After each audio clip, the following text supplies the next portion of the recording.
1 миллион акча койгон. Ал 1 миллион акчаны кантип алып кетсе болот?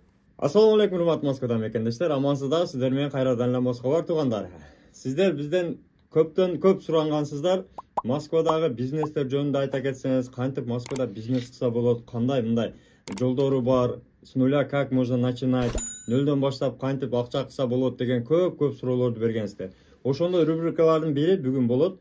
Хан Авто компаниясынын Дружба таксопаркынын жетекчиси Кожоназар менен бүгүн чоң маек кылып беребиз. Ушул жигит азыр учурда жүздөгөн машиналарды выкупка берип, андан сырткары арендадагы машиналар таксопарктын чоңдугуну көбү билет. Бул өтө чоң таксопарктар, Москвада чоң таксопарктардын бири.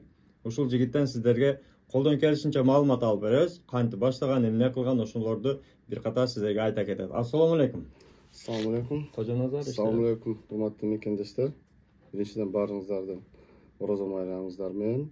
Биринчи эле биздин катталуучуларды эң эле кызыктырганы нөлдөн кантип акча кылса болот, нөлдөн кантип бизнес баштаса болот деп көп айтат. Азыр эми нөлдөн башташ өзү негизи эле кыйын болсо керек, себеби ал негизи эле инвестиция жок дегенде билим болуш керек да. Мисалы, ошол сен өзүңдүн ошол жолуңду Москвада кантип баштап, эмнеден баштагансың, ошол башынан баштап айтып кете бересиң.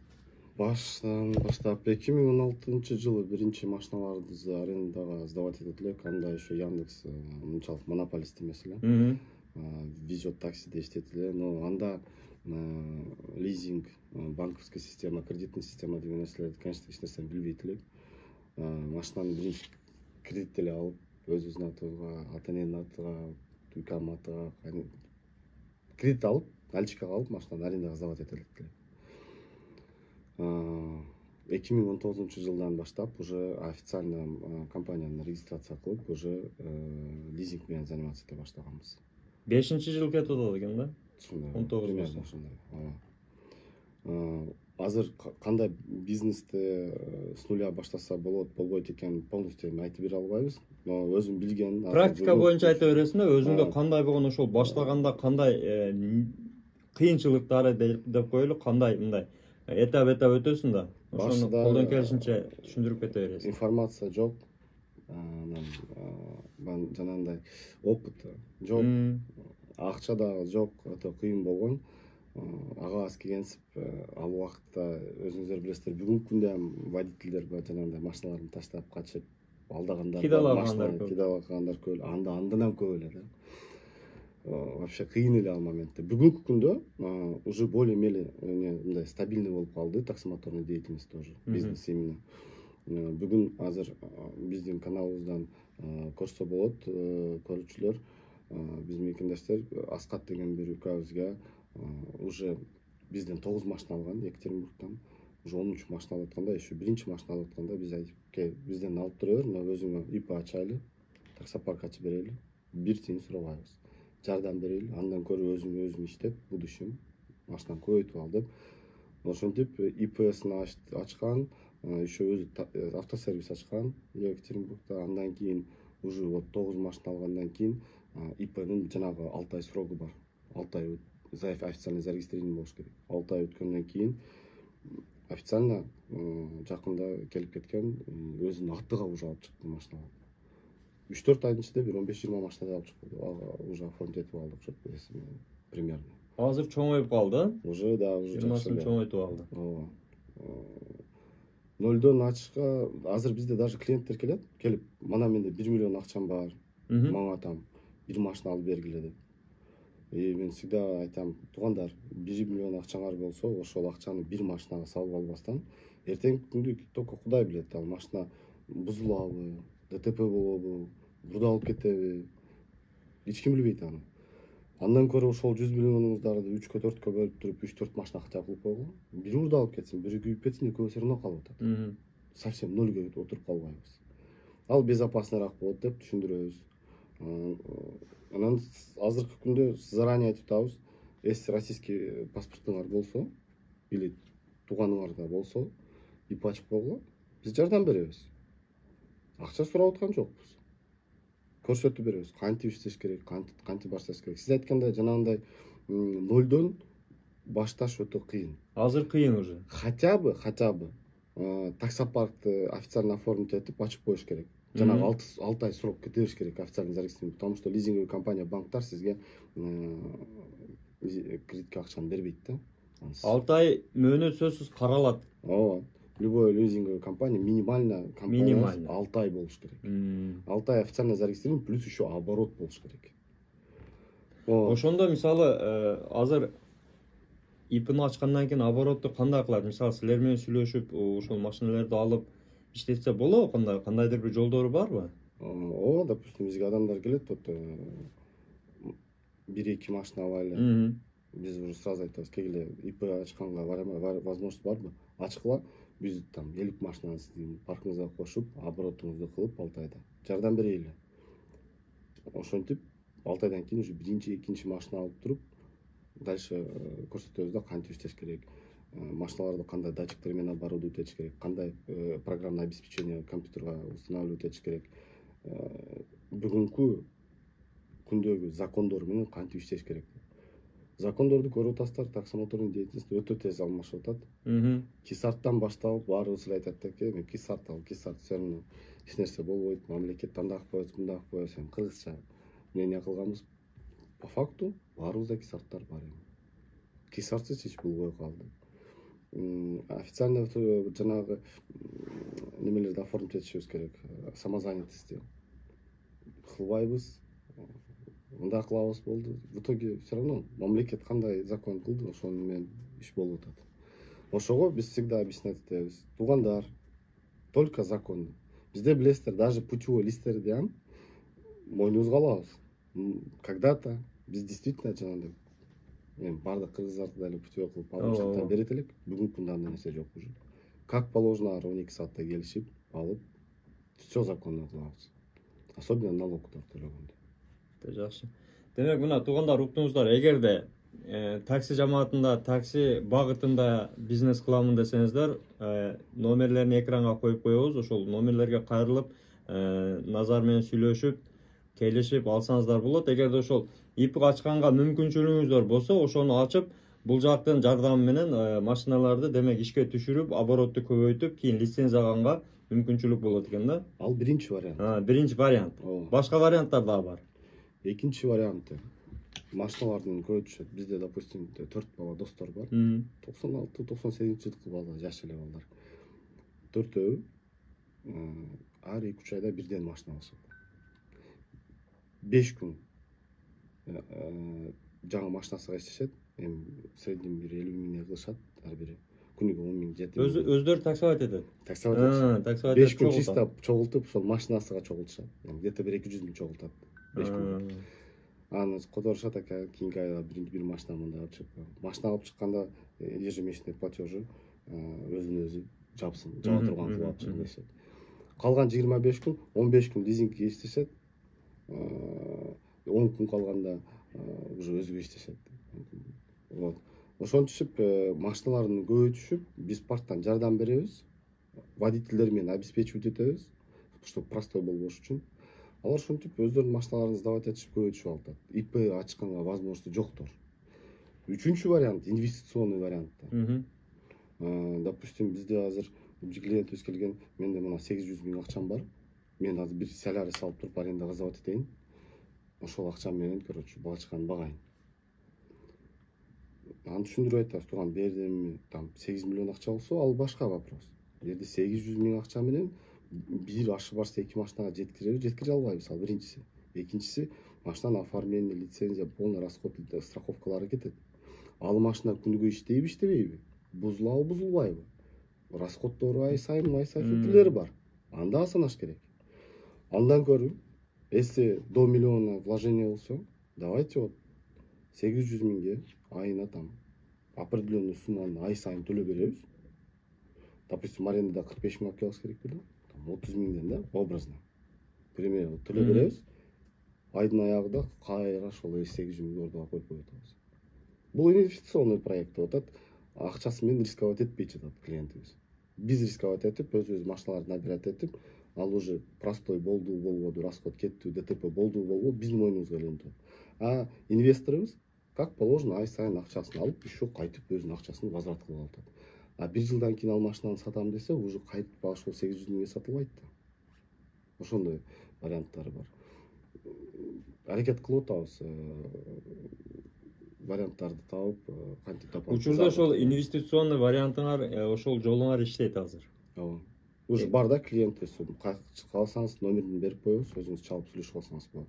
Канча акча салган, ай сайын канчадан которуп атабыз, канча акчаны 1 жылдан кийин кайтарып берип атабыз.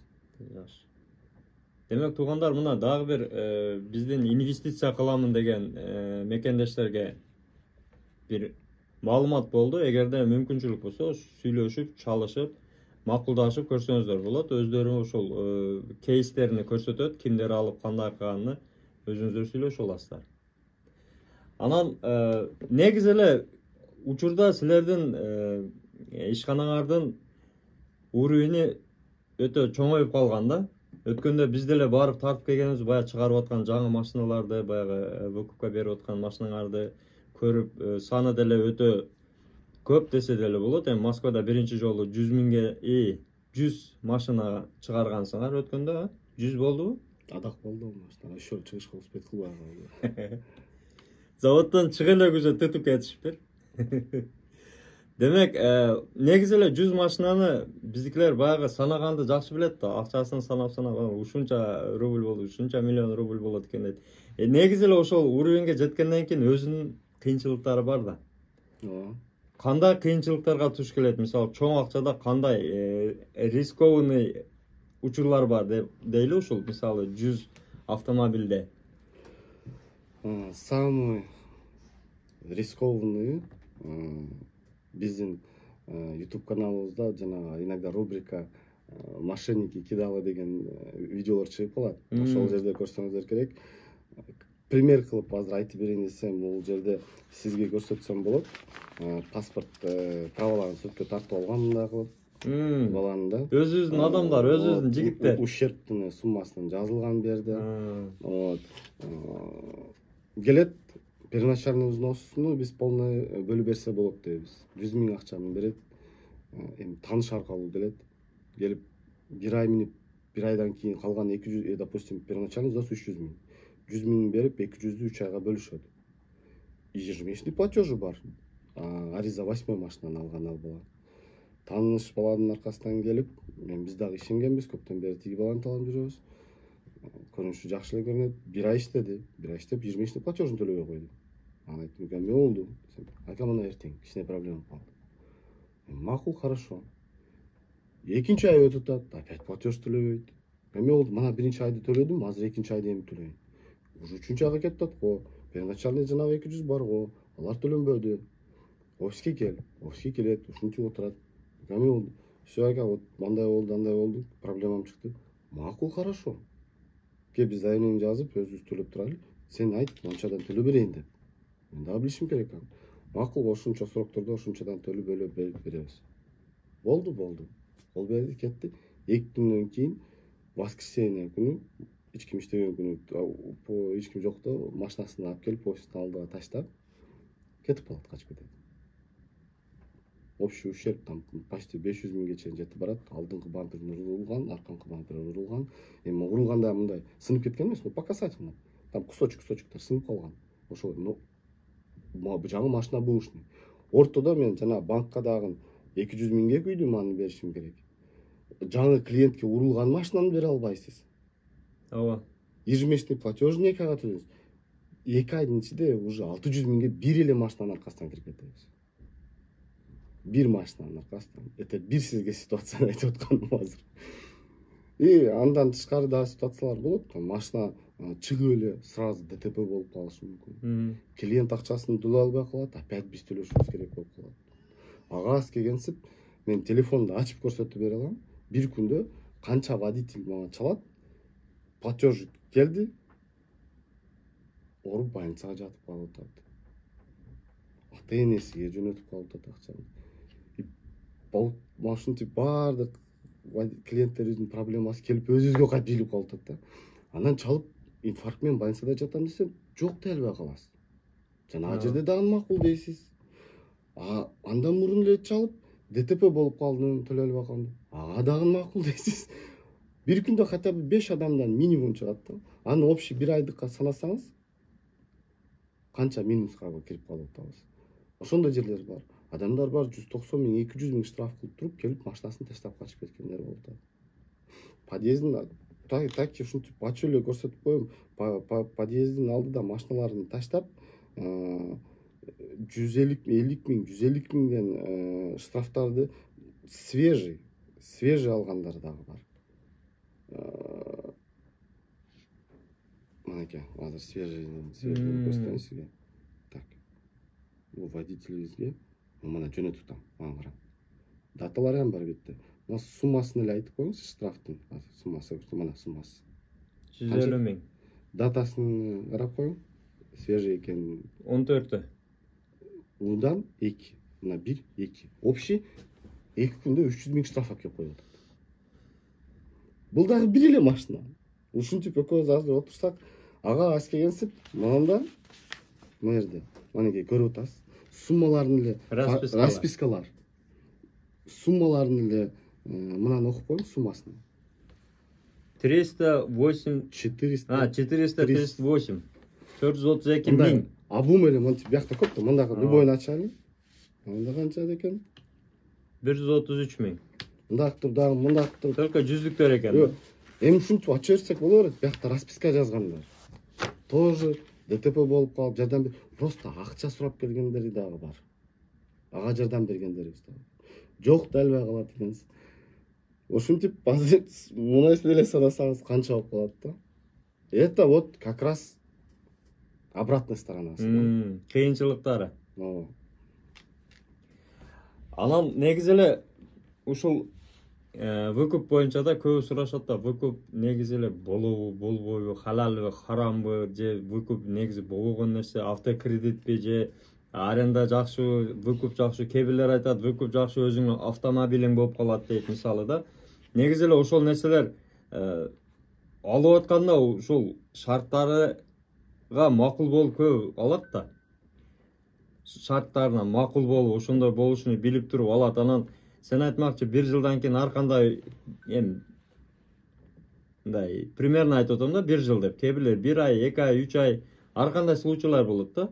Ошол учурда кандай мисалы чечүүнүн жолдору бар, ошондо мисалы акчасына күйүп калабы, ошол адам берген адам акчасына күйөт да по-любому. Эгерде до конца төлөй албаса, туурабы? Кандай бир жолдорун чечесиңер ошол маалда. Биринчиден, бизден бир дагы водитель таппайсыз. Биринчи, экинчи айда машинамды алып койду деген. 1 жылдачы бирок. 1 жыл төлөбөй койсо. Жок, 1 жылдын ичинде алдырып койгондор. Мен айткан сөзүм, бир дагы водитель табылбайт, мен 1 ай төлөбөй койсом машинамды алып койду деген. 1 айга чейин мүмкүнчүлүк бар экен. Мүмкүнчүлүк жок. Договор боюнча 14 күн. Төлөбөй койдуңузбу? 10 миң штраф, күнүгө 1000 сомдон пеня кетет. 14 күндөн кийин төлөбөй койсоңуз, уже компания машинаны алып коюшка акысы уже бар. Но при этом биздики жанагындай кыргызча болуп кетет да дальше. Опять же, бу жерде бүгүнкү күндө бир дагы водитель табылбайт андай, потому что ал убакытта возможно менин возможностум бар болуп калган. Но может же быть и возможностум жок болуп калышы мүмкүн да, мен төлөй албай калышым мүмкүн, или вовремя заявление жаза албай калышым мүмкүн. Машинасын компания алып коет 14 күндөн кийин. Это факт. Халалбы, халал эмеспи, ал жагын мен азыр судить эте албайм. Но при этом биз ачык айтабыз да, тууган, сен ушунча айына төлөйсүң. Ушундай договор болуп атат. Жанагындай скрытый платеж жок да бу жерде. Төлөп келгенден кийин акыркыста сен дагы 1 миллион бер деген жер жок да. Ал давай ачыгын айтып, ушунча төлөгөнгө акысын, ыраазысың. Но при этом еще дагы бир пример сиздерге. Мен баягындай банктарды билем, названиясын айтпайсыз ал банктардын, жанагы мусульманский дегендер, исламский, мусульманский дешет бакта. Но при этом проценттерин санап көрсөңүз, алар вроде да мен ачык айтам дешип атат. Ушунча акчаны кайтарасың. Но если банк жанагындай өзүнүн проценттерин кошуп неме кылып атса, булар заранее уже акчасын чыгарып алып атат да, уже гораздо больше процент. Поэтому мен чын айтсам бүйтіп кыйналам анда халал эмеспи. Но при этом мен явно билем да канча адамдар лизингден машиналарын чыгарып өзүнүн бала чакасын багып атканын. Ооба. При этом 10% водительдер бар, машиналарын таштап, качып, лизингден чыгара албай алдырып койгондор дагы бар. Бардык компанияларды билем, башкаларды айтып жатам, өзүбүздүн компаниябызды айтам. Мен өзүбүздүн честностьбизге 1 миллион акча койгом башка YouTube каналдан. Ал 1 миллион акчаны кантип алып кетсе болот? Ошонун жолун ошол мына телезрительдерге, мына биздин көрүүчүлөргө мына явно айтчы, бир мындай шанс берип айтчы, миллионду кантип алып кетсе болот? Ошону айтчы. 1 миллион акчаны кантип алып кетсеңиздер болот. Эгерде сиздер бир водителибизди, бир клиентибизди офисибизге алып келип, чектери менен көрсөтүп, мана туган адам төлөп аткан машинаны сен алып койгонсуң десеңиздер, миллион сиздердики. Мана туган сен адамды алдап, какой-то повод кылып машинасын алып койгон десеңиздер, машина сиздердики.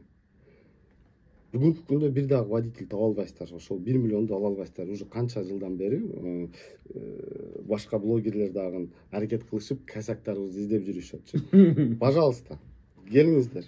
Если действительно мен бирөөнүн машинасын алып, алдап, качып кеткен болсом мүмкүн да, все возможно да. Пожалуйста, келип көрсөтөсүздөр, прям камераларыңыздар менен кирип келесиздер. Мана балага мушинтип төлөп атканда, сен ушул машинаны алып койсуң, несправедливость кылсын десеңиздер, 1 миллион сиздердики. Мана туугандар, уктуңуздар да, миллионер болуштун дагы бир лайфхагы ушул азыр Назар айтып кетти. Эң жеңил жолу да, эгерде таап калсаңыздар, 6 секундта миллионер болуп калышыңыздар мүмкүн. Мүмкүнчүлүктөн пайдаланыңыздар. Негизи эле бул нерсенин видеолорду Назар айтмакчы, өздөрүнүн YouTube каналы бар. Профсоюз KG деген YouTube каналы бар. Андан сырткары Ханавта, ол российский канал. Кыргызча и орусча канал. Ошол эки каналда көрсөңүздөр болот. YouTube каналын деле астына коюп койгонбуз, экранга деле коюп коебуз. Ошол жерге кирип көрсөңүздөр болот. Назар айтмакчы, көп жылдан бери, жылдан эмес, көп убакыттан бери блогерлер өзү издеп жүрөт. Миллион аламын деген биздин коллегалар да өтө көп. Ушу миллионду бирдеке кылып алыш керек. Эгерде кандайдыр бир ошол бизге жардам берип, сообщение кылып, SMS кылып же комментарийге жаза кетсеңиздер, балким ошол жолуну таап, Назардын миллионну бир алышыбыз керек болот да, негизичи. Только бирдеке кылуу эмес, реальный по факту клиентти таап келип, пожалуйста. Биздин компаниябыздан алданды деген клиент келсе, макул. Комментарийге жазып коюңуздар. Балчайтып, лайктан коюп жаза кетиңиздер. Эгерде ошол клиенттер балким укпай жүргөндүр, көрүп калган болсо, балким биз ошол миллионго ээ болуп калабыз. Миллиондон дагы бир розыгрышыбыз бар. Жакында розыгрыш болот биздин каналыбызда. Жанагы первоначальный взносубузга 300 000 первоначальный взнос болуп го. Ошол первоначальный взносту 300 000 ким бере албайм или бербейм деген клиенттерибизге интересно болот. Келесиздер, биз бир күн ошо өзүбүздүн каналыбыздан условияларын объявлять этип беребиз. Такси чакырабыз. Ошол жерге такси келген таксистен өзүбүздүн кыргыз таксистибиз болсо, YouTube каналын ачып көрөбүз. Биздин профсоюзге YouTube каналга подписка болгон болсо, машинаны ошол жерде күчүнө бересиз, өзүгө страховкасын кылып машинаны алып кетет, ай сайын төлөй берет. Жанагы первоначалка жок. Первоначалкасы берилет. Ошондой розыгрыш болот. Демек туугандар, мына уктуңуздар, профсоюз KG YouTube каналына кирип, ошол шарттарын бир катар угуп кетсеңиздер болот. Ал жерде деле ошол биздин айдоочу туугандарга, мекендештерге атайын ошол розыгрышы бар экен өзүнүн. Эгерде ошол попал болуп калсаңыздар, буюрса чакырган болсо, ошол без первоначальный взнос машинеге ээ болуп калат экенсиз да, буюрса. Жаңы машинан без пробег, комфорт плюс тест деген жанагындай эски, урулган там нет. Жаңы машина берилет. Но обязательно чакырганыңызда карайбыз. Эгерде биздин каналыбызга подписка болгон болсо, именно профсоюз KGге подписка болгон болсо, анда все, машина ошол адамдыкы. Сурайбыз, ушундай лизингке машина бар, кааласаңыз алыңыздар деп. Все, кааласа алат. Эгерде машина албасачы, варианты барбы? Вариантын ойлонуп көрөлү, но биз уже бир жолу ошентип Volkswagen Polo машинабызды разыграть этип бергенбиз, по-моему, среди подписчиков. Анда биздин каналга подписка кылганда бардык подписчиктер мен айтып туруп Volkswagen Polo 22 автоматты алып кеткен. Айына вообще эле 40 миң канчадан төлөйт, короче, арзан болгон да. Вот. Поэтому если машинадан отказ кыла турган болсо ойлонуп көрөбүз. Но машинаны алгысы келбегендер биздин каналга подписка болбосо керек деп ойлойм да. Уже подписка болгондор. Основной шоферлар деген машина менен такси кылгандар. Такси кылгандар, стоп, бу жерде только таксистер болуп калат экен да. Силер азыр таксини чакырып атпайсыңар ушуга? Анда макул, анда только таксистер болот экен бунусуна. Экинчи розыгрышны уже баардык подписчиктер кылабыз. Демек азыр таксисттерде чоң шанс бар экен да. Машина алып калып укугу бар экен. Демек, азыр ошол сен баштаган бизнеске учурда негизи эле Москвада бизнес кылыш өтө эле кыйын болуп атат да. Бара-бара эле кыйынчылыктар көбөйүп атат да. Негизи. Ошол азыр эми баштаймын дегендерге сен өзүң мындай наставник катары кандай кеңешиңди берет элең, мисалы? Баштаса болобу? Канча акча менен башташ керек, или кандайдыр бир жолдор менен башташ керек? Кандай кылып баштаса болот? Мен үчүн бүгүнкү күндө наоборот мага жеңилдеп атат бизнес. Эми сен акчаң көп да. Мисалы, акчасы жоктор кантип баштайт? Турмес түшүнүңүз. Жеңилдеп атат, потому что бар жок законно болуп атат. Мурун беспредел. Бар эле. Мен законно болгону жакшы көрөм да. Мен үчүн оңой. По закону кылган тезирээк, оңойраак, жеңилирээк. Мен үчүн. Азыр бул бизнести баштайбыз деген мекендештерибизге информация. Бизде профсоюз таксопарка, профсоюз таксистов, именно кыргыздардыкы бар. Биздин компаниябыз менен башка ИП таксопарктар договорлор заключать эткен. Ал простой эле договор. Биз экөөбүз доспуз деген. Бири-бирибизди ничем не обязывает. Любой момент договордон чыгып кетсеңиз болот. Допустим, сиздин таксопаркыңыз менен таксопаркым ошол документке кол койду, экөөбүз доспуз деген. Ал документ не үчүн договор? Яндекска биз биргебиз деген, профсоюзбуз деген документ. Сизде 500 машина болсо, менде 500 машина болсо, бул жакта миллион машина болсо, 100 машина болсо, уже үчөөбүз биригип уже 1,5-2 миң машина болсо, Яндекс үчүн биз уже целый группа компаний болуп калабыз. И бизде уже какой-то жаңы проекттер болсо, какой-то жаңы идеялар болсо, в первую очередь кимге келет? Экөөбүзгө келет, потому что экөөбүз доспуз. Ошого азыр биринчи баштап аткан клиенттерибизге айтабыз, келип ушуга документке кол койгула. Ничем не обязан. Еще раз, окусаңыз простая форма договора, все, экөөбүз доспуз деген. Пожалуйста, дальше жардам беребиз. Кантип ИПны ачыш керек, кантип оборотун кылыш керек, кандай юридический документтерин даярдаш керек. АТД полностью жардам берип атабыз. Дагы бир жолу айтып атам. Бир дагы адам таппайсыз, мен жардам бергениме акча назар алды деген. Анда мына миллионго кошуп койсоңуз болот. Жардам бергениге назар, ипачы бергениге акча алды десе, табылган болсо, пожалуйста, келиңиздер. Потому что в свое время биз өзүбүз баштап атканыбызда именно юридически таза кылып, жанагындай оформить этип кылганыбызда бизге дагы туугандарыбыз жардам берген. Үйгө барып, келинчегимди үргөтүп, аял бир братыбыз. И ошондо биз дагы ушинтип бир тиын сурашпай бизге жардам бергенге өтө ыраазы болуп, биз дагы азыр ИПлерди ачып берип атканда эч кимден акча албайбыз. Ятышан. Мына туугандар, уктуңуздар. Жакшы маалымат болду. Бирден лайк басып, тууган урук менен бөлүшүп коюңуздар. Балким бирөө жарым ушундай бизнести баштаймын дегендер бардыр. Эгерде ошондой ойлоруңуздар болсо, назарга кайрылып, телефондоруну коюп коебуз.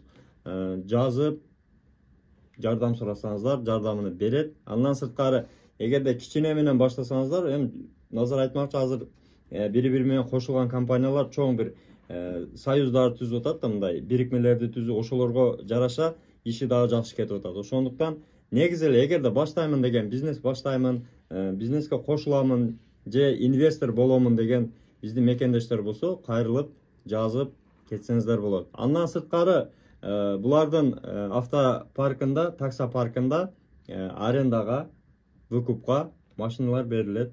Андан сырткары автосервисиңер дагы бар, а?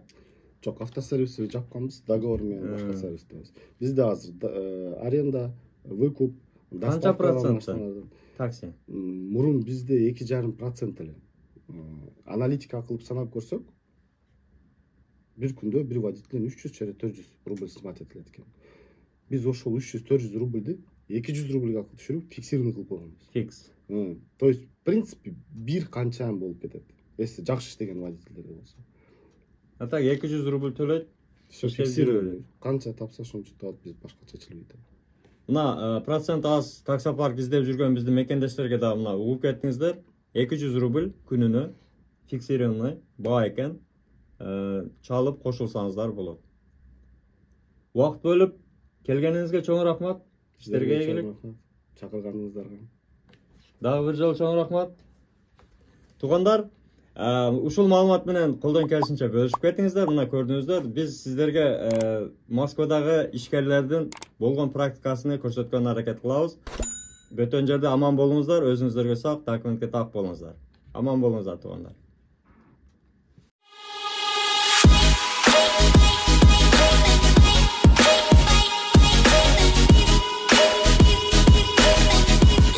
Урматтуу Москва шаарындагы мекендештер, эгерде сиз чек арага кирди чыктыга муктаж болсоңуз, же документиңиздин мөөнөтү бүтүп жатса, анда биздин кызматтан пайдалансаңыздар болот. Ар күнү өтө ыңгайлуу, заман талабына жооп берген заманбап автоунаалар Москвадан Казакстандын чек арасына каттоодо. Ортомчусуз кара тизмеден текшерип, бир гана ыңгайлуу автоунаа менен сиздин документ маселесине жардам беришет. Байланыш номерлерибиз 8 926 213 00 +7 965 402 93 Мухиддин.